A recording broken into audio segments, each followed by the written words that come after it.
cumprimentar a Sra. Presidente do Instituto Politécnico do Porto e agradecer desde já a disponibilidade para nos receber em sua casa, nesta sala de atos, para discutir então a organização do ensino superior público no Porto, e este Porto entendido num sentido lato do grande Porto e não apenas a cidade do Porto. Cumprimentar o magnífico reitor da Universidade do Porto, cumprimentar o Sr. Presidente da Escola de Enfermagem, do Superior de Enfermagem do Porto, cumprimentar os seus presidentes de escola e vice-presidentes, outros representantes, cumprimentar o Sr. Administrador do Instituto Politécnico do Porto, o Sr. Administrador do Serviço de Ação Social da Universidade do Porto, o Sr. Provedor da Universidade do Porto, mais membros da presidência do Instituto Politécnico do Porto, os dirigentes das associações de estudantes. É bom ver tantas pessoas que intervêm diariamente no sistema de ensino superior disponíveis para vir discutir este assunto. O acordo que temos na mesa é fazer deste debate uma conversa sobre aquilo que pode ser a organização ou reorganização da rede de ensino superior, não só na Academia do Porto, mas também a nível nacional. Projetamos isto para ir crescendo, discutindo um bocadinho a organização interna de cada uma das instituições, depois falando de possíveis interações entre instituições de ensino superior a nível local ou regional, e depois uma opinião mais geral sobre aquilo que deve ser a organização do ensino superior a nível nacional, a forma como se pode diferenciar. Esta questão da rede de ensino superior, como a totalidade dos presentes sabe, é uma questão que nos acompanha há vários anos. Há várias declarações públicas com mais de uma década que já nos trazem para cima da mesa esse problema de que é preciso fazer alguma coisa para que a rede de ensino superior se torne mais eficiente. Por uma questão de cortesia, a Sra. Presidente do Politécnico do Porto pediu que quem começasse a falar fosse o magnífico reitor o reitor da Universidade do Porto, o professor Marcos Santos.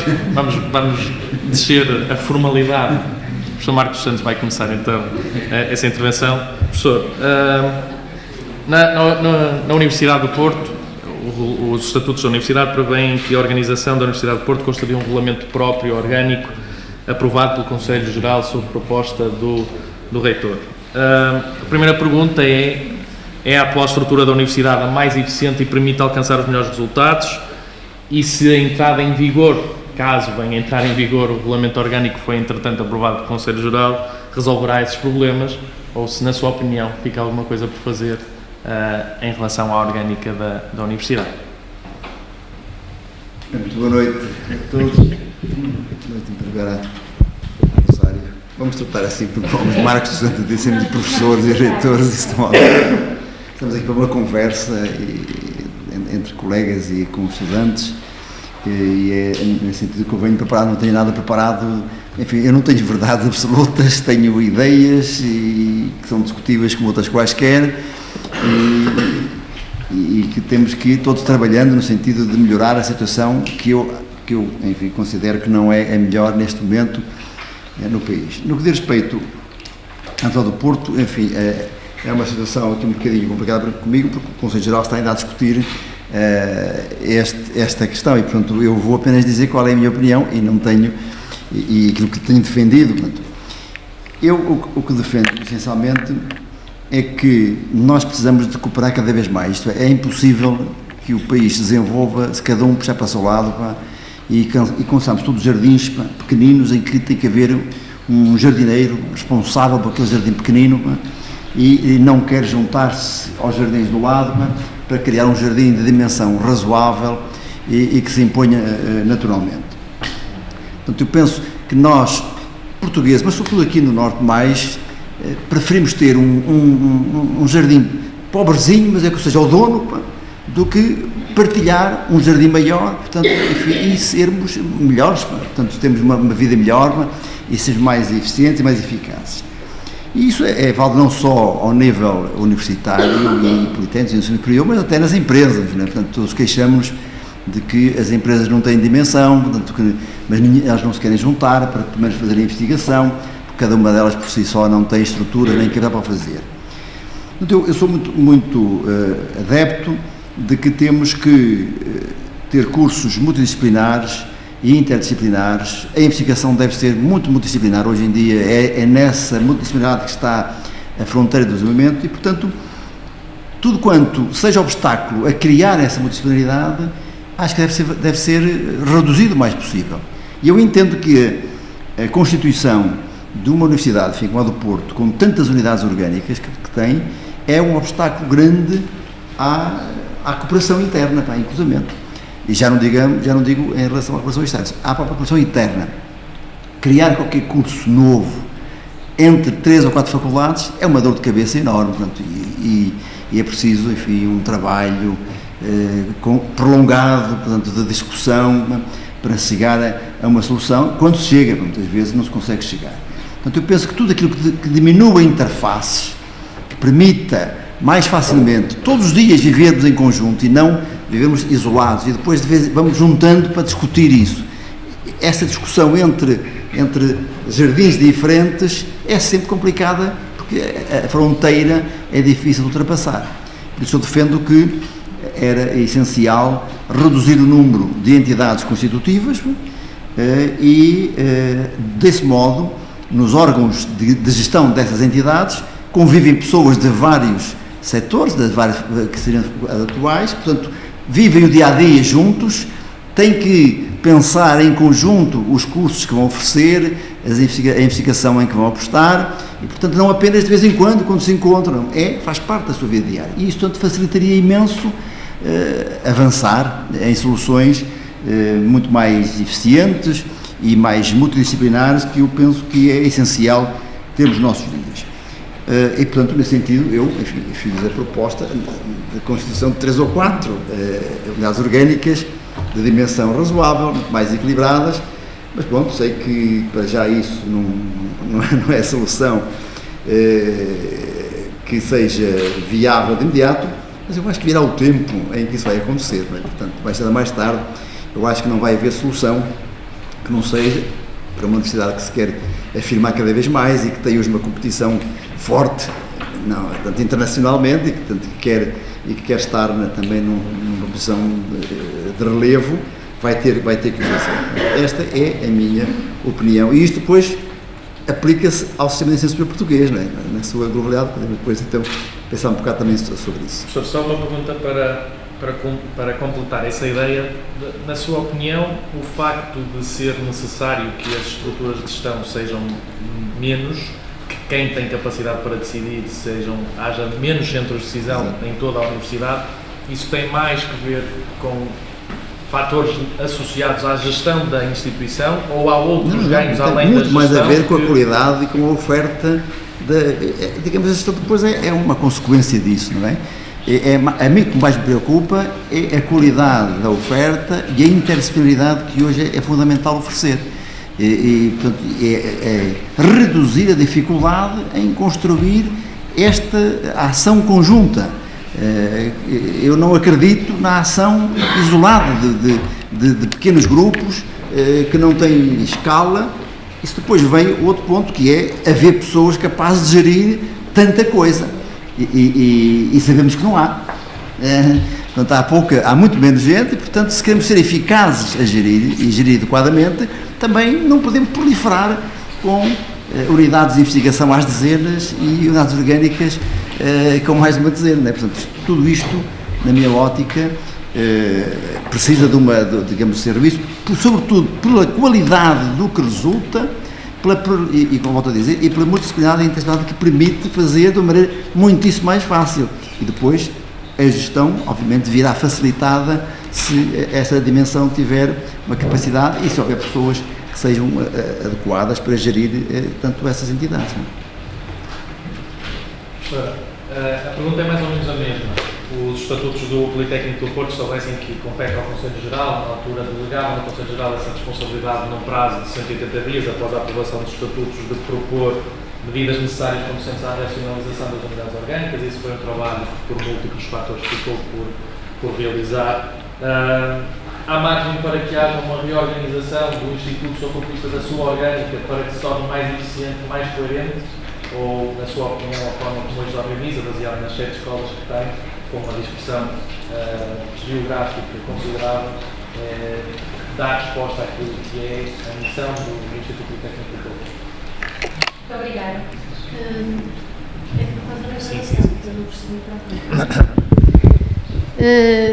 Gostava de saudar de uma forma muito calorosa o meu amigo o professor Marcos dos Santos, reitor da Universidade do Porto, o Carlos Parente, o meu colega aqui da escola, a FAP, a quem se deve esta organização, o Sr. Presidente do Polo da Universidade Católica no Porto, que acabou de chegar e que nos dá também a honra da sua presença, os meus colegas, presidentes de escola, os membros da equipa reitoral, o Sr. Administrador do SAS, o Sr. Provedor e outras pessoas que estão aqui presentes e de forma muito particular, porque esta é uma iniciativa feita por os estudantes das diferentes associações da Academia do Porto. Eu gostava de começar por dizer que, filosoficamente, eu concordo com tudo o que o Sr. Reitor disse. Aliás, acho que há uma reflexão importante que deve ser feita e que merece que pensemos um pouco em termos de história. A universidade, e quando falo agora em universidade, vou falar ao nível das instituições de ensino superior, e estou a utilizar a universidade por uma questão temporal. Foi organizada para um determinado tipo de sociedade e um determinado modo de construção do conhecimento. Esse modo de construção do conhecimento nas sociedades de informação, em que o saber não está centralizado na universidade, mas prolifera numa rede com múltiplos agentes, não é compaginável, na minha visão, não só com uma estrutura de ensino superior, ou universidade, se quiserem, fechada, hierarquizada, com domínios de saber estanques. E, nesse sentido, estou completamente de acordo com o Sr. Reitor e partilho as suas preocupações e ideias. Julgo que nem o modelo de construção do conhecimento, hoje em dia, é fracionado, como foi no século XVIII ou no século XIX. Pelo contrário, tal como o Marcos Santos disse, as grandes inovações geram-se na zona de cruzamento de fronteiras e fronteiras ténues. Cada vez mais o conhecimento vai esburacando nas fronteiras e é na miscigenação de linguagens, na miscigenação de áreas científicas que a verdadeira inovação nasce. A química e a biologia eram uma coisa, a bioquímica é outra completamente diferente, e dentro da bioquímica surgirão novas formas e interseções necessariamente produtivas e criativas, e como tal eu acho que a universidade, ou se quiserem as instituições de ensino superior, muitas vezes têm uma forma desadequada do que é uma sociedade de informação. E essa forma desadequada passa fundamentalmente, em meu entendimento, e agora vou dizer assim uma coisa um bocado afrontosa, passa até pelo espaço físico que ocupam e pela sua incapacidade de articularem dentro de si outros lugares de produção e emergência do conhecimento que não propriamente a universidade.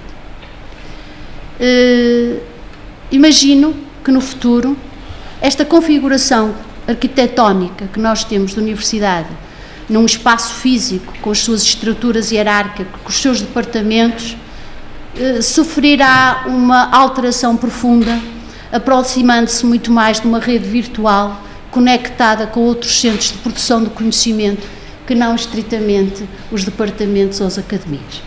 Isto pode demorar mais anos, menos anos, mas julgo que a adequação da forma com a função, se fôssemos para o design, não está bem ajustada.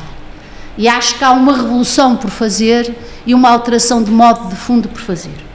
Esta é a primeira consideração. A segunda consideração é decorrente desta, é que, tal como Marcos dos Santos, eu entendo que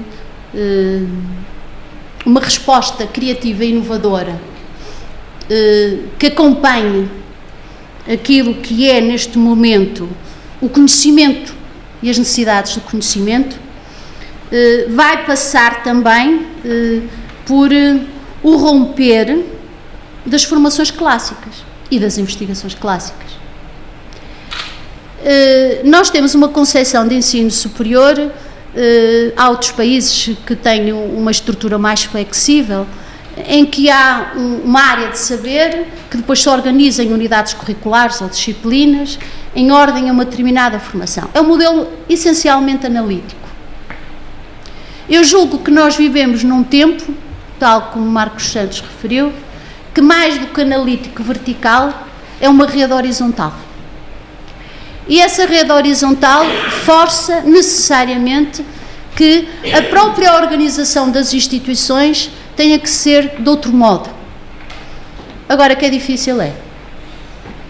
É difícil é porque ultrapassar esta realidade, não só pelo peso da tradição, e a tradição é algo que faz parte da imagem do que é uma universidade e do ensino superior, assim como tudo o que tem a ver com a alteração nos modos instituídos e que estão alguns mais antigos e anteriores às próprias instituições, e aqui falo não da Universidade do Porto, mas do Politécnico de Porto, é muito difícil mexer nesta organização. Por isso, ainda que eu concordo completamente com o professor Marcos Santos, eu tenho uma abordagem metodológica diferente. Esta é que é a grande questão. E como julgo que estas mudanças, por serem mais radicais do que as pessoas imaginam, implicam a adesão e um movimento lento, e como entendo que estas decisões só são possíveis numa articulação muito íntima com a vontade das pessoas, eu penso que o primeiro momento fundamental é encontrar lugares de encontro. Lugares de encontro, como por exemplo na investigação transdisciplinar, na formação inter ou transdisciplinar, mas também lugares de encontro ao nível da decisão, da organização e da gestão. Eu acho que não basta nós tentarmos construir, não vou falar da Universidade do Porto, porque não me diz respeito, mas já disse que concordo completamente com o que Marcos Santos disse, mas falando no caso do Politécnico do Porto, eu julgo importante que, atendendo a uma evidência consensualizada em termos racionais, que é a transversalidade entre as diferentes unidades orgânicas do IPP, que em vez de serem 14 são 7. É necessário que essa transversalidade se deve realizar no núcleo duro de uma instituição de ensino superior, que é a formação, a investigação, a cooperação nas atividades de extensão. E que esta transversalidade, para ser eficaz, tem que ter estruturas de suporte que a alimentem e que a fomentem. Eu julgo que é necessário não só momentos de encontro, que faça com que esta vontade de reconhecimento mútuo e de aproximações mútuas se dê, e temos feito este trabalho aqui no Politécnico, mas também encontrar lugares em que a visão do todo, como instituto, com poder de tomada de decisão, seja possível. Não me parece que seja o Conselho Geral que deva fazer isso. No meu entendimento, os Conselhos Gerais não devem ter a representação do CUR das escolas. Os Conselhos Gerais são órgãos globais do Governo e aqui estamos a falar de uma concertação que devia implicar mais a comunicação em rede e o cotejar de interesses entre as diferentes unidades orgânicas. De maneira que quando eu falo que vou fazer um curso de empreendedorismo, possa saber que esse mesmo curso de empreendedorismo, estou a dar um exemplo concreto que me aconteceu aqui há pouco tempo, também existiu naquela escola, e outro igual naquela escola, e outro com uma variante qualquer naquela escola, e outro naquela escola. Que se eu tentar fazer, como tentei há 2 anos, um levantamento das competências que existem ao nível do pessoal docente nos diferentes domínios científicos, que eu as saiba e que as possa articular em função, primeiro, de um projeto, de uma ideia, de uma comunhão em partilha, e que essa comunhão em partilha não seja vontade da Presidente do Politécnico do Porto, mas seja vontade de um conjunto de pessoas que também devem decidir nessa matéria e realizá-la. Isto porque, mais uma vez, torno a insistir, é algo muito difícil de fazer, muito difícil de fazer, e extraordinariamente necessário. Muitas vezes utiliza-se como fundamento deste necessário a questão da rentabilização de recursos, quer financeiros, quer materiais, quer de recursos humanos. Eu julgo que de facto se rentabilizam recursos, mas a coisa mais importante, e concordo mais uma vez com o Marcos Santos, é que as áreas fertilizam-se mutuamente. E o isolamento não gera nem eficácia, nem qualidade, e muito menos inovação. E se há coisa que uma instituição de ensino superior tem que ser, contrariamente a algum peso da tradição que ainda está dentro de si, é uma instituição flexível, rápida, ágil, inovadora e criativa, e não meramente uma estrutura de suporte, de transmissão do conhecimento constituído. É, acima de tudo, uma instituição que cria, gera conhecimento, gera criatividade, transmite-o e é património, mas gera, e para gerir tem que ser flexível, dinâmica, atenta, criativa, e essa criatividade, essa flexibilidade pressupõe uma organização mais flexível, uma interação entre as pessoas, entre áreas, com decisão ao nível comum. Professora, só também uma pergunta para complementar a ideia e, no fundo, é tentarmos fazer aqui a comparação. O Conselho Geral no Instituto Politécnico do Porto, a sua forma de eleição no corpo docente está assente na realidade de cada uma das escolas. A eleição é feita em cada uma das escolas para o corpo docente, porque os corpos são os de cada uma das escolas, vindo de cada uma delas, os membros que depois vêm constituir o Conselho Geral. Por exemplo, na universidade não é assim que acontece. Há listas transversais que são submetidas a sufrágio e que depois acabam por resultar numa representação dentro do Conselho Geral. Claro que depois há aqui interpretações que na universidade, o facto de serem 14 unidades orgânicas talvez dificultasse um modelo desse género, mas ainda assim... Mas tem 22 e nós 35. Exatamente, e a universidade tem 23 e o Politécnico do Porto 35 membros. Eu sei, foi uma luta renhida.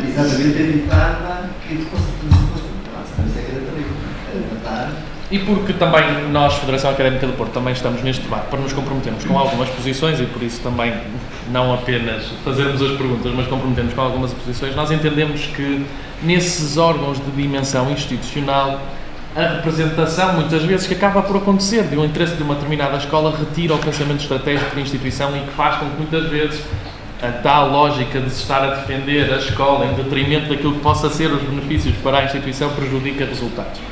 Naquilo que puder comentar o que eu estou a dizer. Eu fui uma das pessoas que acreditei piamente nas virtudes de um Conselho Geral alargado, onde as diferentes interesses ou vontades que integravam o Instituto Politécnico do Porto, ou que integram, pudessem estar presentes. E julgo que esta minha crença teve uma razão de ser temporal. Uma razão só de ter temporal. Eu entendia que, em dado momento, e que coincidiu que depois com o tempo, quando eu fui eleita e comecei a exercer funções, ainda que os estatutos sejam sido anteriores, mas eu participei indiretamente na elaboração desses estatutos, eu acreditei que era muito importante. As instituições são como as pessoas, passam fases na vida. E essas fases têm a ver com os contextos onde estão inseridas e com a experiência de vida que tiveram. E era importante para o Politécnico Porto, em dado momento, que as unidades orgânicas percebessem que tinham voz. Uma voz própria. Por isso eu acreditei nesse modelo. Ao fim deste tempo, já tenho muitas dúvidas sobre ele. Eu sou a favor de uma coisa mista. E eu gostava de explicar aqui uma coisa. O Conselho Geral tem competências em termos dos grandes instrumentos de governo da instituição. Plano estratégico, plano de atividades, orçamentos, definição geral, abstrata das políticas científicas, mas que acaba por colidir, no caso do Instituto Politécnico de Porto, noutros assuntos não me meto, com as competências dos conselhos científicos ou técnicos científicos das unidades orgânicas, onde está exatamente a definição da linha científica, o tipo de formação, a contratação de pessoal docente, um conjunto de elementos, e esses sim é que operacionalizam a tal realidade. Não é?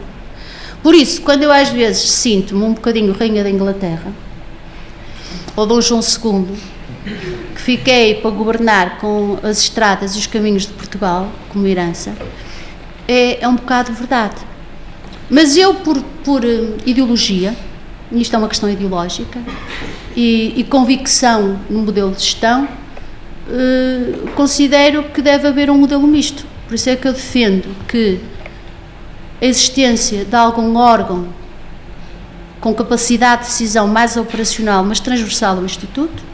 Há instituições de ensino superior, jovens, como por exemplo Aveiro, Minho, Nova, que foram criadas já numa estrutura matricial e que têm um conselho científico comum. Eu não sei se essa é a melhor estrutura ou não para o Instituto Politécnico do Porto, não sei.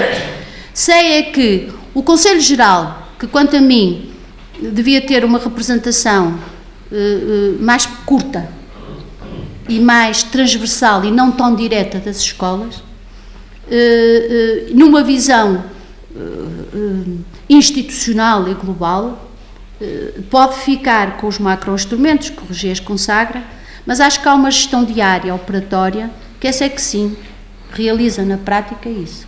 E essa gestão diária, operatória, que passa por a definição das linhas de investigação e constituição dos grupos de investigação e apoio aos mesmos, e conjugando com isto, com a oferta formativa e com a intervenção, era necessário algum mecanismo comum, onde podem estar os diferentes interesses em conflito.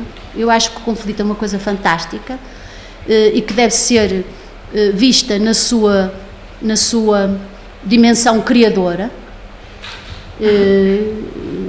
e que seria importante como órgão de decisão e concertação ao nível mais executivo. Isso é o que eu acho. Obrigado, professor. Sr. Paulo Parente, também, obrigado pela sua disponibilidade também para estar um bocadinho connosco. A Escola Superior de Enfermagem do Porto é uma escola não integrada. E a primeira pergunta que se impõe é: o que é que falta para se integrar? Sendo uma escola que nos seus próprios estatutos diz que é uma instituição pública não integrada no ensino superior politécnico, conforme diz nos estatutos da Escola Superior de Enfermagem do Porto, o que é que tem colocado entraves a uma integração que supostamente quando se atribuiu essa classificação às escolas era algo que seria transitório e que depois acabava por ser resolvido num curto espaço de tempo? Não gosta de mim? Muito boa noite. Primeiro, vamos dizer que adoro. Segundo ponto, queria naturalmente cumprimentar a mesa, saudar a FAP, congratulá-la pela iniciativa que teve e pela capacidade de reunir esta quantidade de pessoas hoje aqui, e ainda por um facto que é inédito e é relevante, porque foi a primeira entidade que foi capaz de fazer isto, foi reunir as 3 instituições públicas do Porto em conjunto, porque nós, sobretudo desde que estamos a falar da reorganização da rede, nunca estivemos a partilhar o mesmo espaço. Portanto, por isso, mais não fosse, estariam naturalmente de parabéns. Naturalmente cumprimento também a audiência e não fugindo à questão, não será essa necessariamente a minha pretensão, mas talvez justifique 2 minutos a explicar como é que nós chegamos aqui, não é? Como é que esta coisa aparece a escola não integrada. Temos aqui 2 monstros sagrados, a Universidade do Porto, o Instituto Politécnico do Porto, e agora uma escola que tem 1.500 estudantes, 100 e poucos professores, 50 e tal funcionários. O que é que está aqui a fazer ao lado destas 2 instituições? De facto, a Escola Superior de Enfermagem do Porto é uma das 3 instituições públicas de ensino superior do Porto. E é uma instituição enquadrada no regime jurídico como outra instituição. Não está de facto não integrada, está de facto não integrada porque não pertence nem à Universidade nem ao Instituto Politécnico do Porto. E aqui o ponto que explica a situação em que estamos, temos que ir um bocadinho atrás e rever o percurso da enfermagem nas últimas décadas. E o rever o percurso da enfermagem é, de uma forma muito simples, eu diria só, até os anos 80, o ensino de enfermagem não estava integrado no sistema educativo. Portanto, eram escolas que existia pelo menos uma em cada distrito, existia, com algumas raras exceções, nomeadamente a Aveiro, mas uma em cada distrito. Nas grandes cidades, Lisboa, Porto e Coimbra, 2, 3 ou 4. Isto, finais de 80, passámos a um momento da integração das escolas de enfermagem e do ensino no sistema nacional, no sistema educativo. A partir daqui, foi integrado como ensino politécnico, a natureza do ensino foi ensino politécnico, e como o curso na altura como bacharelado. Estávamos a falar dos finais da década de 80. 10 anos depois, o curso já era não de bacharelato, mas já um curso de licenciatura, o curso da pré-graduação, e entramos nos anos 2000 com mestrados, com doutoramento em enfermagem, e aqui é sempre necessário relembrar o papel do saudoso professor Nuno Grande, da Universidade do Porto e em particular do Instituto de Ciências Biomédicas Salazar, nesta formação, porque foi pioneiro a nível do país no lançamento desta formação para os enfermeiros, quer de mestrados, quer de doutoramentos, e tivemos uma fase em que estas escolas passaram todas as escolas superiores, uma em cada distrito, e as outras escolas nas grandes cidades, nomeadamente aqui no Porto havia 13 escolas superiores de enfermagem. Já na década, portanto, na última década, portanto, já depois do ano 2000, meados do ano 2000, houve uma reorganização da rede das escolas. E o que é que aconteceu? As escolas de enfermagem que existiam nos diferentes distritos foram integradas ou nos institutos politécnicos onde eles existiam, ou, se não existia o Instituto Politécnico, integrada como escola politécnica dentro das universidades. E, portanto, nós, neste momento, no país, temos, tirando Lisboa, Porto e Coimbra, temos escolas integradas nos institutos politécnicos, normais, e temos universidades, 7 universidades, que têm ensino politécnico e escolas politécnicas de enfermagem no seu interior. A situação de Lisboa, Porto e Coimbra foi entendida já na altura como uma situação diferente das outras escolas, pela sua dimensão, pela capacidade e pela massa crítica que foram capazes de reunir. Entendeu-se que a situação era diferente e, portanto, a melhor solução para estas 3 instituições foi colocá-las como escolas não integradas, aguardando os desenvolvimentos que pudessem acontecer, no sentido de depois de se reequacionar em momento posterior a sua integração numa das instituições, num dos 2 modelos que existiam anteriormente. E estes 2 modelos eram ou integração na universidade, no instituto como escola politécnica, ou integração nos institutos politécnicos, já que nestas 3 cidades coexistiam institutos politécnicos e universidades. E estamos a falar de 2007, portanto não estamos assim a falar há tanto tempo, este foi 2007. O processo, e este é o ponto que releva, é pensarmos isto, a escola de enfermagem é uma escola de enfermagem. É diferente relativamente a todas as outras, porque é monodisciplinar, só forma enfermeiros. E, desse ponto de vista, está sempre intimamente associada aos processos de desenvolvimento da própria profissão. E não é alheia a estes processos. O entendimento que a enfermagem tem, e tem feito vencimento no contexto das profissões da saúde, é que o desenvolvimento natural da enfermagem seria também o ensino universitário. Já existe ensino universitário de enfermagem. Como eu estava a dizer, já existe doutoramentos e mestrados, não só na Universidade de Porto, mas na Universidade de Coimbra, também na Universidade de Lisboa. E, portanto, esta realidade já existe. Mas o corpo docente que suporta esta formação de doutoramentos e de mestrados nas universidades não é próprio das universidades, porque essas universidades não têm a pré-graduação. E, portanto, normalmente o que aconteceu neste processo, há acordos de parceria entre a Escola Superior de Enfermagem do Porto, no nosso caso com a Universidade do Porto, que permite à Universidade do Porto, com docentes próprios e com os docentes, porque não é possível terem quadros qualificados, professores qualificados na área disciplinar da enfermagem, e, portanto, eles estão na Escola Superior de Enfermagem do Porto, que colaboram nessa formação. Também o sinal contrário também é verdade, também recebemos e temos muitos docentes que colaboram na formação dos enfermeiros que são da Universidade. E a relação, por razões históricas, que agora não valerá muito a pena aqui explorarmos, mas por razões históricas, o ensino da enfermagem, sabem, tem fortes ligações com o ensino da medicina. Historicamente, é evidente que os enfermeiros há aqui um exercício e uma tentativa de crescente autonomia face, nomeadamente à disciplina, mas a medicina em si é sempre uma área muito tutelar, muito abrangente, muito consagrada e, portanto, muito estruturada e, portanto, normalmente tenta ter sobre as áreas que lhe estão próximas alguma tutela e, portanto, talvez também por isso é evidente que a enfermagem foi sempre, quando precisou de áreas disciplinares afins, foi sempre na universidade que as encontrou. E estamos aqui a falar muito em particular da medicina, estamos aqui a falar muito em particular da química, que se falou aqui, da bioquímica, que se falou, estamos aqui a falar da sociologia, estamos a falar da psicologia, da antropologia, estamos a falar destas áreas, que são áreas que estão em desenvolvimento na universidade. Por isso, faz-nos sentido, não estamos a dizer que essa é a solução, mas faz-nos sentido que exista ensino universitário de enfermagem. E, portanto, desse ponto de vista, entendemos que esse ensino, os locais onde ele pode existir, onde ele se deve desenvolver, é em Lisboa, Porto e Coimbra, que deve coexistir com o ensino politécnico de enfermagem, à semelhança do que existe noutras áreas, que a engenharia é talvez o exemplo mais vulgarizado. Mas admitimos que isto faz sentido.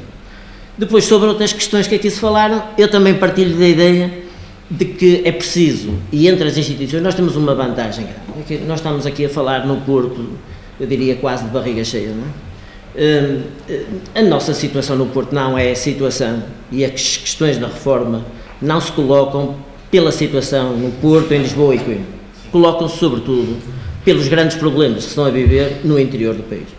E nós todos, apesar de, com certeza, de estarmos neste momento numa situação muito, incomparavelmente mais confortável do que qualquer outra das instituições do interior, e quando estamos a falar do interior estamos já a falar de Vila Real e de Braga, estamos já a falar estamos a falar de Viana, estamos a falar de Aveiro, estamos a falar disto, quer dizer, tirando as três grandes polos, de facto, a situação carece de algumas mudanças. No nosso caso, eu também entendo que é preciso encontrar espaços de encontro, que às vezes há esta excessiva noção de jardim, que o professor Marcos Santos falava, eu sou minhoto e nós dizíamos leiras, não é? Se fosse diríamos as minhas leiras, porque nós dividimos sempre aquele bocadinho do terreno pelos filhos e aquilo às vezes dava umas faixas de 1 metro ou 2 metros, que era mais muro já do que terreno, mas a gente tinha que subdividir aquilo e, portanto, há muito esta cultura e eu percebo perfeitamente aquilo que está a dizer e também entendo que seria necessário nós encontrarmos caminhos que contrariem, quer essa construção das leiras e que promovam, por outro lado, estes lugares de encontro, que eu creio que vão funcionando, pelo menos aqui na cidade do Porto, não estamos nesta pressão, ou não temos estado, na pressão de fazermos reformas estruturais muito significativas, como outras cidades e outros espaços inevitavelmente se vão confrontar.